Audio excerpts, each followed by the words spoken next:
नमस्कार दोस्तों, मैं आपका दोस्त अशोक अपने YouTube चैनल अशोक हिंदुस्तानी में बहुत बहुत स्वागत करता हूं। दोस्तों हम पढ़ रहे हैं आधुनिक भारत का इतिहास। आधुनिक भारत के इतिहास में हम राष्ट्रीय आंदोलन है उसके बारे में विस्तार से चर्चा करेंगे। और राष्ट्रीय आंदोलन के जो मुख्य नेता हैं, विशेषकर रीट में फर्स्ट पेपर में जो दे रखे हैं, उनके बारे में हम विस्तार से चर्चा करेंगे। तो सबसे पहले पढ़ते हैं राष्ट्रीय आंदोलन। और राष्ट्रीय आंदोलन का सबसे पहला जो मुख्य नेता जिनका नाम दे रखा है फर्स्ट पेपर के लिए विशेष अपन फोकस करते हैं, तो महात्मा गांधी, मोहनदास करमचंद गांधी, जो सब अच्छी तरह जानते हैं। और उसी बिंदु पर, उसी तथ्य पर, उसी फैक्ट पर और उसी कंसेप्ट पर बात करेंगे जिनसे प्रश्न पूछे जाते हैं, न कि इधर उधर की बातें करेंगे। क्योंकि मैंने भी पहले बहुत सारे यूट्यूब पर वीडियो देखे थे और इधर उधर की बातें करने के कारण, टाइम ख़राब होने के कारण अब मैं इस निष्कर्ष पर पहुंचा हूं कि जब मैं वीडियो बनाऊं तो ज़्यादा टाइम वेस्ट न करते हुए पॉइंट टू पॉइंट कवर करेंगे और ध्यान से पढ़ेंगे। तो बिना कोई देरी के शुरुआत करते हैं दोस्तों। महात्मा गांधी शब्द का अर्थ है पंसारी। इम्पोर्टेंट है, पूछा जा सकता है और प्रत्येक किताब में आपको मिलता भी नहीं है। गांधी शब्द का अर्थ क्या होता है? पंसारी। जन्म 2 अक्टूबर 1869 को पोरबंदर गुजरात में हुआ। सबको याद है, याद रहना भी चाहिए। गांधी जी के जीवन पर सबसे ज़्यादा प्रभाव उनकी माता का रहा। वकील बनने के बाद दादा अब्दुल्ला एंड कंपनी के मुकदमे की पैरवी करने के लिए 1893 में अफ्रीका पहुंचे थे। वो अफ्रीका के लोगों को कुलिया सामी कहा जाता था। ये भी है, अफ्रीका के लोगों को क्या कहा जाता है? कुलिया सामी। गांधी जी ने अफ्रीका में अपने जर्मन मित्र कोल्सबर्ग की सहायता से Tolstoy firm and Phoenix firm की स्थापना की थी। तो ये बातें आपको याद रखनी है। क्या गांधी जी अफ्रीका क्यों गए थे? दादा अब्दुल्ला एंड कंपनी की पैरवी करने गए थे वकील के रूप में, और वहाँ के लोगों को क्या कहा जाता है? कुलिया सामी कहा जाता है। गांधी जी अफ्रीका में अपने जर्मन मित्र थे उनके कोल्सबर्ग, और उनकी सहायता से Tolstoy firm and Phoenix firm की स्थापना की थी। गांधी जी ने यहाँ इंडियन ओपिनियन नामक समाचार पत्र भी निकाला था। तो ये बातें बहुत कम जानने को मिलती है, आपको याद रखनी है। ओपिनियन यानी इंडियन ओपिनियन नामक समाचार पत्र कहाँ से निकाला था गांधी जी ने? अमेरिका से। इसके संपादक कौन थे? मनसुख लाल नाजर थे। गांधी जी 1 वर्ष के लिए दक्षिण अफ्रीका गए, परंतु 22 वर्ष बाद भारत लौटे। गांधी जी ने अपना पहला सत्याग्रह दक्षिण अफ्रीका में ही किया था। तो गांधी जी का पहला जो सत्याग्रह है वो कहाँ हुआ था? दक्षिण अफ्रीका में हुआ था। ये भी बात याद रखनी है आपको। महात्मा गांधी 9 जनवरी 1915 को दक्षिण अफ्रीका से भारत लौटे थे। कब लौटे? 9 जनवरी 1915 को। इसलिए 9 जनवरी को प्रवासी दिवस मनाया जाता है। और 1916 में साबरमती में अपना आश्रम स्थापित किया। साबरमती गुजरात में आश्रम स्थापित किया। गांधी जी सत्याग्रह के माध्यम से भारत में आंदोलन चलाना चाहते थे। उनका मानना था कि सत्याग्रह की मांग सत्य आधारित होनी चाहिए। और गांधी जी के अनुसार सत्याग्रह बहादुर लोगों का हथियार है, नैतिक हथियार भी कहा गया है। गांधी जी क्या मानते थे? कि सत्याग्रह क्या है? बहादुर लोगों का हथियार है और नैतिक हथियार भी है। तो गांधी जी दक्षिण अफ्रीका में अंग्रेजों के विरुद्ध अपने अहिंसात्मक संघर्ष पर सत्याग्रह की अवधारणा के कारण प्रसिद्ध हो चुके थे, किंतु भारत में अभी भी ज़्यादा लोग नहीं जानते थे। तो गांधी जी अफ्रीका में तो फेमस थे, परंतु भारत में अभी फेमस नहीं थे। भारत में गांधी जी आमजन उनके पहले सार्वजनिक भाषण जो उन्होंने 16 में बनारस हिंदू विश्वविद्यालय के उद्घाटन के अवसर पर दिया था, जानने लगे थे। तो गांधी जी को भारतवासी कब जानने लगे थे? जब 1916 में बनारस हिंदू विश्वविद्यालय में उन्होंने उद्बोधन दिया उद्घाटन के अवसर पर, तब जानने लगे थे। इस भाषण में उन्होंने लीग से हटकर आमजन की दुर्दशा की, वहाँ उपस्थित राजा महाराजाओं अन्य महत्वपूर्ण लोगों का ध्यान आकर्षित करने का प्रयास किया। देखो, मैं उसी चीज़ पर ज़्यादा हाईलाइट करूँगा जो परीक्षा में पहले पूछे गए हैं और बार बार पूछे जाते हैं। आमजन को स्वतंत्रता संग्राम से जोड़ने का श्रेय गांधी जी को जाता है। जिस समय गांधी जी भारत आए उस समय प्रथम महायुद्ध का दौर चल रहा था। उन्होंने सरकार के युद्ध प्रयासों में मदद की, जिससे सरकार ने उन्हें केसरी हिंद सम्मान से सम्मानित किया। तो गांधी जी ने क्या है, जो फर्स्ट वर्ल्ड वार चल रहा था, प्रथम विश्व युद्ध चल रहा था, गांधी जी ने अंग्रेज़ों का उसमें सहयोग किया।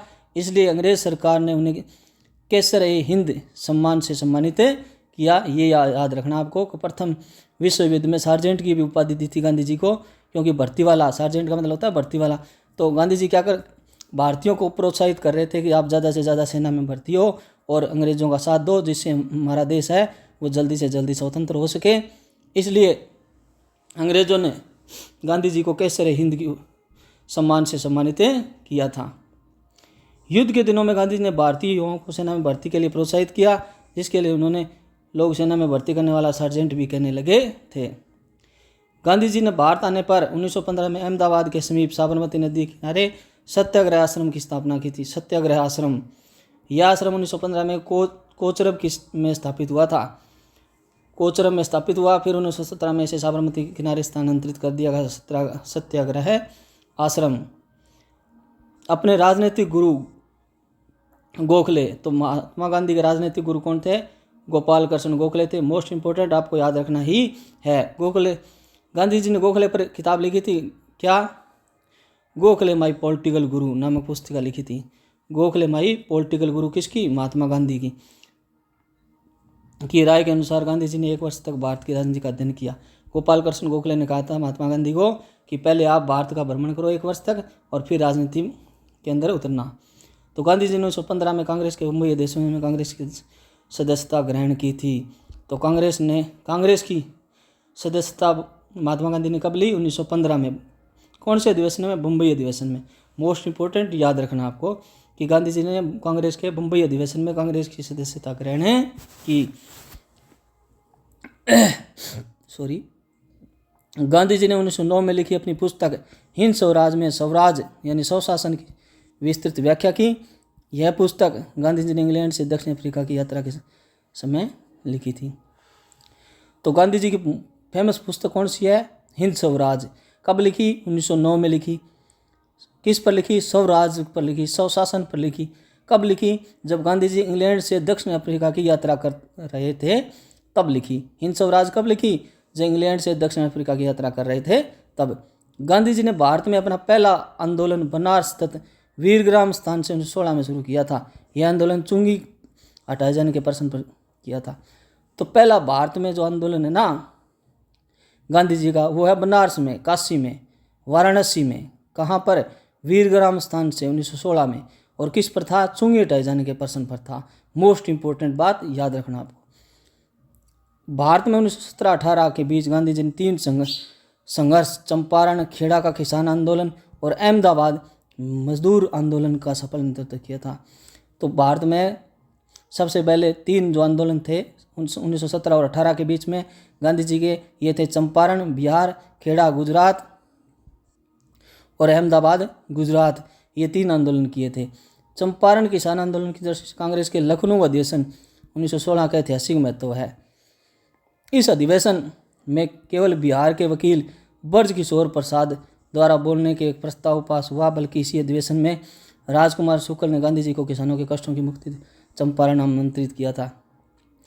क्या होता है कि कांग्रेस का लखनऊ अधिवेशन होता है 1916 में, और उस अधिवेशन में महात्मा गांधी भी आए हुए थे और वहाँ पर बिहार के ब्रज किशोर और राजकुमार शुक्ल आए हुए थे। और राजकुमार शुक्ल ने गांधी जी का ध्यान आकर्षित किया था, गांधी जी को किसानों के कष्टों से मुक्ति दिलाने के लिए चंपारण आमंत्रित किया था। तो सबसे पहले किसानों ने महात्मा गांधी को आमंत्रित किया था। कहाँ पर? चंपारण में, राजकुमार शुक्ल ने। याद रहेगा कांग्रेस का लखनऊ अधिवेशन कब? 1916 में, जब राजकुमार शुक्ल ने महात्मा गांधी को चंपारण के लिए आमंत्रित किया। अप्रैल 1917 में गांधी जी चंपारण पहुंच गए, अप्रैल में पहुंच गए और उनके खिलाफ धारा 144 का उल्लंघन मुकदमा चलाया गया। बाद में है मुकदमा वापस ले लिया गया, उन्हें जांच करने दी गई। गांधी जी ने सहयोगियों, जिन्हें जूडिथ ब्राउन ने सब कॉन्ट्रैक्टर्स की संज्ञा दी है। गांधी जी के कुछ सहयोगी थे जिनको ये जो जूडिथ ब्राउन था अंग्रेज, उसने क्या कहा? सब कॉन्ट्रैक्ट्स कहा। वकील अनुग्रह। तो गांधी जी के सहयोगी कौन कौन थे चंपारण में? नारायण सिन्हा, ब्रज किशोर, महादेव देसाई, राजेंद्र प्रसाद, नरहरि पारिख और जे बी कृपलानी आदि के संपूर्ण व्यापक ये इलाके का दौरा किया। तो चंपारण में गांधी जी के सहयोगी कौन थे, ये बात यदि आपको याद रहे तो अच्छी बात है, कभी कभी पूछ लिया जाता है कि नारायण सिन्हा थे, ब्रज किशोर थे, महादेव देसाई थे, राजेंद्र प्रसाद, नरहरि पारिख, JB कृपलानी। तो आपको मुख्य रूप से राजेंद्र प्रसाद का नाम, ब्रज किशोर का नाम और JB कृपलानी का नाम याद, महादेव देसाई का नाम याद रखना ही है। चंपारण सत्याग्रह 1917 के समय से ही पहली बार गांधी जी ने भारत में सत्याग्रह करने की धमकी दी थी। तो भारत में सत्याग्रह करने की धमकी पहली बार कब दी? 1917 में, चंपारण बिहार में। चंपारण सत्याग्रह के सफल नेतृत्व के बाद ही रविंद्रनाथ टैगोर ने गांधी जी को पहली बार महात्मा कहा था। तो महात्मा गांधी को महात्मा किसने कहा था? रविंद्रनाथ टैगोर ने। कब? चंपारण जब सत्याग्रह सफल हो गया, चंपारण का आंदोलन सफल हो गया, तब रविंद्रनाथ टैगोर ने महात्मा गांधी को क्या कहा था? महात्मा कहा था। खेड़ा किसान आंदोलन 1918, ये खेड़ा गुजरात किसान आंदोलन में गांधी जी की अध्यक्षता वाली गुजरात सभा ने महत्वपूर्ण भूमिका निभाई थी। तो गांधी जी की अध्यक्षता वाली गुजरात सभा थी, उसने इसमें बहुत बड़ा योगदान दिया। खेड़ा सत्याग्रह 1918 भारत में गांधी जी द्वारा चलाया गया पहला वास्तविक किसान सत्याग्रह था। ये भी याद रखना है कि पहला वास्तविक किसान सत्याग्रह, पहला किसान आंदोलन तो है चंपारण वाला, और सबसे पहले यदि पूछा जाए तो फिर वो है बनारस वाला। सबसे पहला कौन सा? बनारस वाला, और फिर चंपारण बिहार वाला। और यदि पहला वास्तविक किसान सत्याग्रह पूछा जाए तो वो है खेड़ा सत्याग्रह, जो कहाँ पर है? गुजरात में। खेड़ा के किसानों ने जनवरी 1918 में गुजरात सभा के माध्यम से आंदोलन का नेतृत्व करने के लिए गांधी जी को आमंत्रित किया। ठक्कर बापा, जिन्होंने जनजातीय लोगों को आदिवासी नाम दिया था, यानी जनजातीय लोगों को आदिवासी किसने कहा? ठक्कर बापा ने कहा था, ने भी जांच कर किसानों की शिकायतों के संदर्भ में एक रिपोर्ट तैयार की थी। तो ठक्कर बापा ने रिपोर्ट तैयार की थी किस पर? खेड़ा के किसानों पर। 22 मार्च 1918 को गांधी जी ने आंदोलन अपने हाथ में ले लिया और फसल 25% कम होने पर भू राजस्व न जमा कराने का आह्वान भी किया। यदि अपने भू राजस्व फसल 25% कम होती है तो अपना कोई भू राजस्व जमा नहीं करवाना, ये गांधी जी ने कहा था। हालांकि तब तक गरीब किसानों को डरा धमकाकर काफ़ी भू राजस्व वसूल कर लिया गया था। गांधी जी ने इंदुलाल याग्निक, स्थानीय वकील सरदार वल्लभ भाई पटेल, शंकरलाल बैंकर, अनसुईया बेन, महादेव देसाई आदि के साथ खेड़ा जिले के गांवों का दौरा किया। यह आंदोलन आंशिक रूप से सफल रहा क्योंकि सरकार ने बिना घोषणा किए लगान वसूली को स्थगित कर दिया था। यानी खेड़ा में ज़्यादा गांधी जी को आंदोलन करने की जरूरत नहीं पड़ी, ऐसे ही इनकी बात को मान लिया गया और जो लगान वसूली थी उसको स्थगित कर दिया गया। तो खेड़ा जो किसान आंदोलन था, इसमें गांधी जी के सहयोगी कौन थे? इंदुलाल याग्निक थे, स्थानीय वकील सरदार वल्लभ भाई पटेल थे, शंकरलाल बैंकर थे, अनसुईया बेन थी और महादेव देसाई थे। अब आगे है अहमदाबाद मिल मजदूरों का आंदोलन जो तीसरा था। अहमदाबाद के मिल मजदूरों और मिल मालिकों के बीच फरवरी मार्च 1918 में प्लेग बोन्स को लेकर विवाद हो गया। अहमदाबाद में किसको लेकर विवाद हुआ? प्लेग बोन्स को लेकर विवाद हुआ 1918 में। तो ये खेड़ा का भी मार्च में है 1918 में, और अहमदाबाद का भी मार्च में है। पर पहले किसका आता है? खेड़ा। सबसे पहला चंपारण, फिर खेड़ा और फिर अहमदाबाद प्लेग बोन्स का मामला आता है। प्लेग बोन्स गुजरात में मजदूरों को मालिकों की ओर से प्लेग फैलने के कारण दिया जाता था। यानी मजदूरों को मालिकों की ओर से बोन्स दिया जाता था। किसके? जब प्लेग फैलता था 1917 से, जिसे कालांतर में बंद कर दिया गया। मजदूरों का कहना था कि बोन्स जो प्लेग उन्हें मिल रहा है वह प्रथम विश्व युद्ध की समाप्ति के बाद बड़ी महंगाई की तुलना में बहुत कम है, इसलिए इसे समाप्त नहीं किया जाना चाहिए। भाई इसको समाप्त नहीं करना चाहिए, बहुत ज़रूरी है। मिल मालिकों ने मजदूरों को 20% बोनस देने का निर्णय लिया। मिल मालिकों ने क्या कहा कि अब आपको मिलेगा 20% बोनस। धमकी दी कि जो यह बोनस स्वीकार नहीं करेगा उसे नौकरी से बाहर निकाल दिया जाएगा। एक मिल मालिक जिसका नाम था अम्बालाल साराभाई की बहन थी अनसुईया बेन ने गांधी जी का ध्यान इस ओर आकर्षित किया। तो अहमदाबाद में क्या हुआ? अम्बालाल साराभाई था, उनकी बहन थी अनसुईया बेन, जो एक अनसुईया बेन ने गांधी जी को इस ओर ध्यान आकर्षित किया। अनसुईया बेन ने गांधी जी ने मजदूरों को 35% बोनस देने का समर्थन किया। तो मिल मालिकों को कि इनको आप 20 की जगह 35% बोनस दीजिए। और मार्च 1918 में मजदूर हड़ताल पर चले गए। 15 मार्च को गांधी जी खुद भूख हड़ताल पर बैठ गए। तो गांधी जी ने सबसे पहली भूख हड़ताल भारत में कब की? अहमदाबाद मिल मजदूर आंदोलन में की।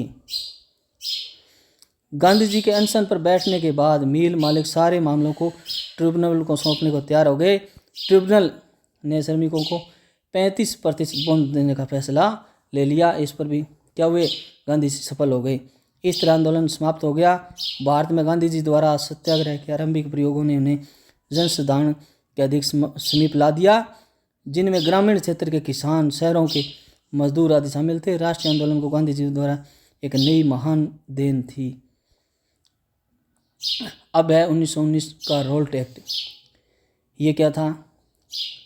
भारत में बढ़ रही क्रांतिकारी गतिविधियों को कुचलने के लिए सरकार ने 1917 में न्यायाधीश सिडनी रोल्ट की अध्यक्षता में एक समिति को नियुक्त किया, जिसे आतंकवाद को कुचलने के लिए एक प्रभावी योजना का निर्माण करना था।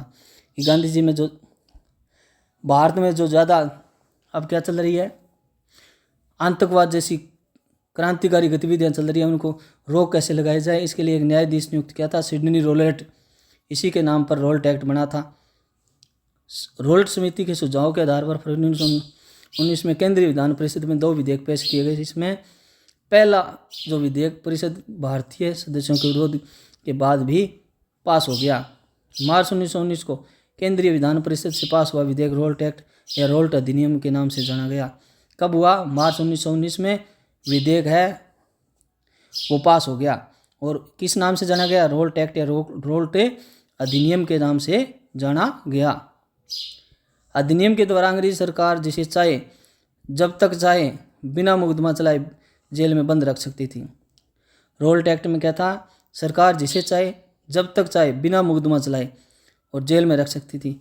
इसलिए इस कानून को बिना वकील, बिना अपील, बिना दलील का कानून कहा। यह कथन किसने कहा? मोतीलाल नेहरू ने कहा था। जो जवाहरलाल नेहरू के पिताजी थे मोतीलाल नेहरू, इन्होंने इस कानून को, रोल्ट एक्ट के कानून को क्या कहा?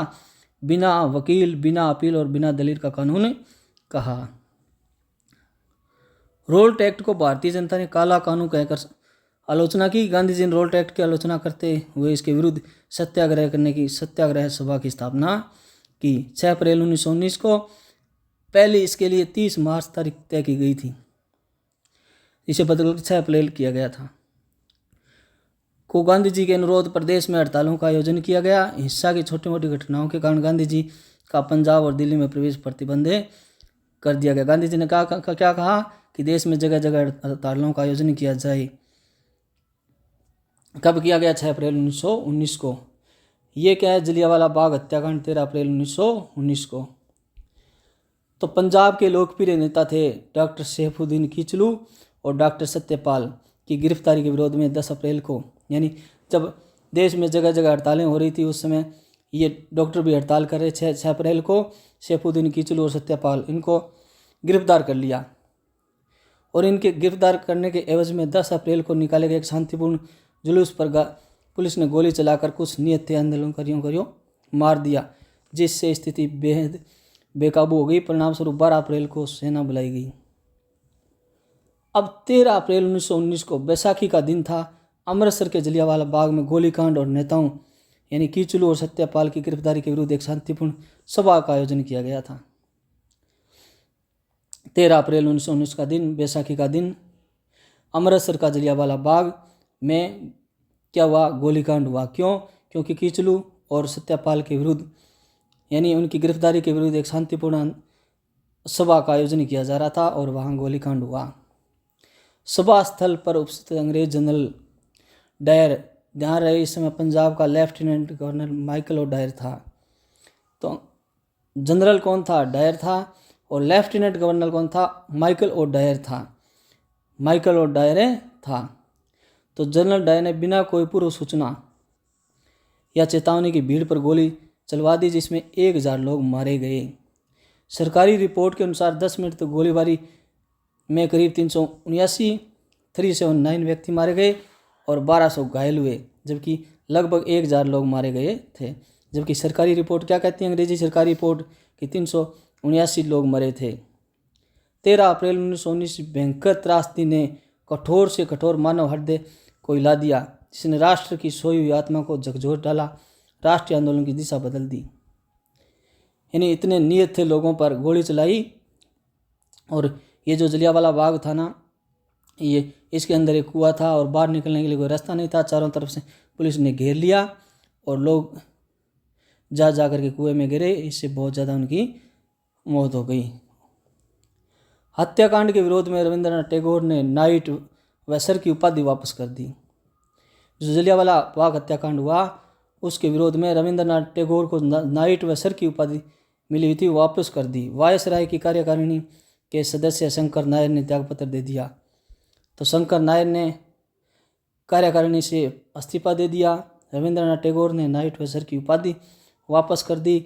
चारों ओर दबाव बढ़ने पर सरकार ने इस हत्याकांड की जांच हेतु एक समिति की नियुक्त की, जिसके सदस्य थे Lord Hunter, Justice Mister Justice Rankin, Mister Rice, Sir George Barrow, Sir Thomas Smith और सर चिमनलाल शीतलवाड़, साहबजादा सुल्तान अहमद और जगत नारायण। हंटर कमेटी ने अपनी रिपोर्ट में लिखा कि अमृतसर की तत्कालीन परिस्थितियों में मार्शल लॉ लगाना, भीड़ को नियंत्रित करने, गोली चलाना आवश्यक था, लेकिन डायर ने अपने कर्तव्य को गलत समझा और तर्कसंगत आवश्यकता से अधिक बल प्रयोग किया। फिर भी इसने ईमानदारी के साथ जो उचित समझा वही किया।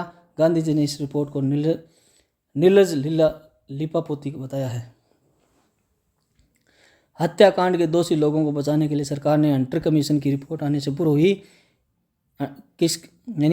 इनको बचाने के लिए दोषियों को इंडेमिनिटी बिल पास कर लिया था। तो इंडेमिनिटी बिल पास कर लिया था दोषियों को बचाने के लिए हंटर कमीशन की रिपोर्ट आने से पूर्व ही। सजा के रूप में डायर को नौकरी से बर्खास्त किया गया। ब्रिटेन के हाउस ऑफ लॉर्ड्स में डायर की प्रशंसा में भाषण दिया गया, यानी वहाँ इसकी प्रशंसा की गई। ब्रिटेन में जैसे अपने होती है ना लोकसभा राज्यसभा, वहाँ होती है हाउस ऑफ लॉर्ड्स और हाउस ऑफ कॉमन्स। तो हाउस ऑफ लॉर्ड्स थी जो राज्यसभा थी, वहाँ पर इसकी प्रशंसा की गई भाषण में। उसे ब्रिटिश साम्राज्य का शेर कहा गया। सम्मानार्थ उनको एक सम्मान भी मिला। जनरल डायर को क्या मिला? डायर को मिला सम्मान, स्वॉर्ड ऑफ ऑनर और 20,000 पाउंड की धनराशि भी दी गई। देखो कितना बुरा हुआ भारतीयों के साथ, जिसने भारतीय लोगों को गोली चला करके भून दिया, उसको इस सम्मान मिल रहा है ब्रिटिश में। क्या? स्वॉर्ड ऑफ ऑनर, 20,000 की पाउंड धनराशि। कांग्रेस ने जलियांवाला बाग हत्याकांड की जांच हेतु मदन मोहन मालवीय की अध्यक्षता में एक समिति की नियुक्त की थी। तो अंग्रेजी सरकार ने जांच हेतु कमेटी गठित की थी, उसका नाम था हंटर कमीशन। और कांग्रेस ने अपनी तरफ से जलियांवाला बाग हत्याकांड की जांच हेतु जो समिति गठित की थी उसका नाम था मदन मोहन मालवीय समिति। याद रखना, मदन मोहन मालवीय समिति। समिति के अन्य सदस्य कौन थे? मोतीलाल नेहरू, महात्मा गांधी, CR दास, तेबजी व जयकर थे। मोतीलाल नेहरू, महात्मा गांधी, CR दास, तेबजी व जयकर थे। कांग्रेस जांच समिति ने अपनी रिपोर्ट में डायर की निंदा करते हुए उस पर विवेकहीन होकर भावावेश में कदम उठाने का आरोप लगाया। जलियांवाला बाग हत्याकांड से भारतीय राजनीतिक परिदृश्य में आकस्मिक परिवर्तन आया, जिसमें खिलाफत आंदोलन शुरू होने से अधिक उग्र रूप धारण कर लिया। माइकल और डायर का वध लंदन में एक भारतीय उधम सिंह ने, जो पंजाब के थे, 13 मार्च 1940 को कर दिया। तो माइकल और डायर का वध किसने किया लंदन में? उधम सिंह ने। कब? 13 मार्च 1940 को। 13 मार्च 1940 को। जबकि जनरल डायर था उसको 1927 में लकवे से मर गया था।